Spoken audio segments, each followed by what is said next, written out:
देखिए, बिहार में भाजपा अकेले दम पर इसीलिए सरकार नहीं बना पा रही है क्योंकि उसका मोटो है जो हिंदुत्व वाली मोटो है। हिंदुत्व वाली मोटो में बिहार में पार कर पाना बहुत मुश्किल है। बीजेपी की बस की बात नहीं है बिहार में बना ले अकेले सरकार। बिहार की राजनीति में धर्मनिरपेक्षता, सामाजिक न्याय की भावना इतनी गहरी है कि बीजेपी 78 साल के बाद भी बिहार में जद्दोजहद कर रही है कि हम अकेले दम पर सरकार बना ले, क्योंकि यहाँ हर एक जाति जो है अलग अलग जाति में बटा हुआ है। यहाँ कभी धर्म के आधार पे अलग नहीं किया जाता है या फिर कहे तो बंटवारा नहीं होता, चाहे वो किसी भी जाति से हो। पासवान जाति का अलग नेता है, यादव जाति का अलग नेता है, भूमियार जाति का अलग नेता है। मतलब एक जाति बेस्ड जो यहाँ की राजनीति है वो चलती है। धर्म वाली, धर्मनिरपेक्षता वाली या कहे या फिर धर्म वाली जो बातें होती है वो शायद यहाँ नहीं होती है। जहाँ धर्म के नाम पर अगर आप चाहते हैं कि वोट ले लें तो शायद बहुत कम आशा है कि आपको वोट मिल पाएगा। तो 90 लोग जो क्या चाहते हैं कि वो धर्मनिरपेक्षता की ओर बढ़ते हैं, लेकिन 10% लोग जो है हिंदुत्व की चाहत में रहते हैं। तो 10% मिलकर यहाँ सरकार नहीं बना पाएगी, इस पर निश्चित है। तो इसीलिए कहा गया कि मंडल कमीशन का गठन में लालू प्रसाद यादव का सबसे बड़ा हाथ था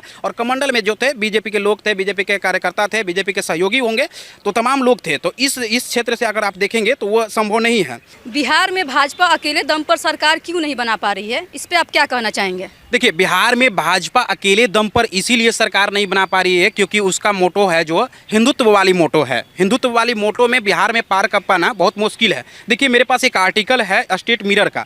स्टेट मिरर का आर्टिकल में साफ तौर पे लिखा हुआ है कि बीजेपी की बस की बात नहीं है बिहार में बना ले अकेले सरकार, कि यानी अकेले दम पर सरकार वो नहीं बना पाएगी, क्योंकि बिहार की राजनीति में धर्मनिरपेक्षता, सामाजिक न्याय की भावना इतनी गहरी है कि बीजेपी 78 साल के बाद भी बिहार में जद्दोजहद कर रही है कि हम अकेले दम पर सरकार बना ले, क्योंकि यहाँ हर एक जाति जो है अलग अलग जाति में बटा हुआ है। यहाँ धर्म के आधार पर वोटिंग कभी नहीं होती है।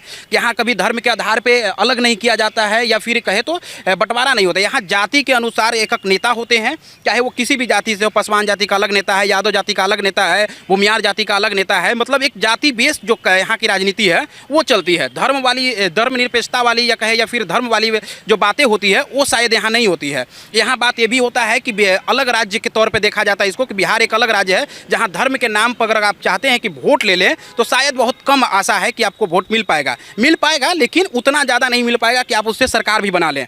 आर्टिकल बहुत सारी बातों कहती है, क्योंकि आर्टिकल में आप देखेंगे तो बहुत सारी बात है। इसमें कहा जाता है कि बिहार के परिवेश को लेकर, पहचान को लेकर कहा जाता है कि मंडल कमीशन का दौर था जब भाजपा अपने हिंदुत्व के एजेंडे को हिंदी के क्षेत्रभाषी, जहाँ हिंदी क्षेत्र के भाषी लोग हैं वहाँ पे सेट किया था। मंडल और कमंडल की लड़ाई होती है यहाँ। तो मंडल कमंडल की लड़ाई में क्या होता है कि भाजपा को हार थोड़ी मिलती है, क्योंकि अगर हम बातचीत कर ले तो कमंडल के पक्ष में कौन थे?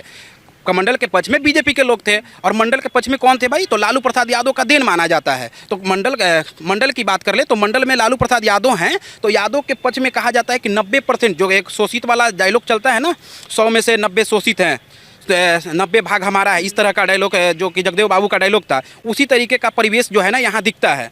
तो 90 लोग जो क्या चाहते हैं कि वो धर्मनिरपेक्षता की ओर बढ़ते हैं, लेकिन 10% लोग जो है हिंदुत्व की चाहत में रहते हैं। तो 10% मिलकर यहाँ सरकार नहीं बना पाएगी, इस पर निश्चित है। तो इसीलिए कहा गया कि मंडल कमीशन का गठन में लालू प्रसाद यादव का सबसे बड़ा हाथ था और कमंडल में जो थे बीजेपी के लोग थे, बीजेपी के कार्यकर्ता थे, बीजेपी के सहयोगी होंगे, तो तमाम लोग थे। तो इस क्षेत्र से अगर आप देखेंगे तो वो संभव नहीं है। आगे फिर इस आर्टिकल में लिखा जाता है कि 90 के दशक में भारत की राजनीति में 2 धाराओं में बांट दी गई। एक तरफ मंडल आयोग बना और एक तरफ कमंडल आयोग बना, जिसमें एक तरफ के लालू प्रसाद यादव को लोगों ने माना, नेता मान लिया। दूसरी तरफ जो है हिंदू को लेकर, जैसे कमंडल वाले लोग थे तो राम मंदिर जैसे मुद्दा आ गया कमंडल में, तो उसके पक्ष में जो राम मंदिर को चाहता था लोग उसके पक्ष में चले गए। तो ये दो धारा जो है वो राजनीतिक में बट गई। कब? 1990 की बात हम कर रहे हैं।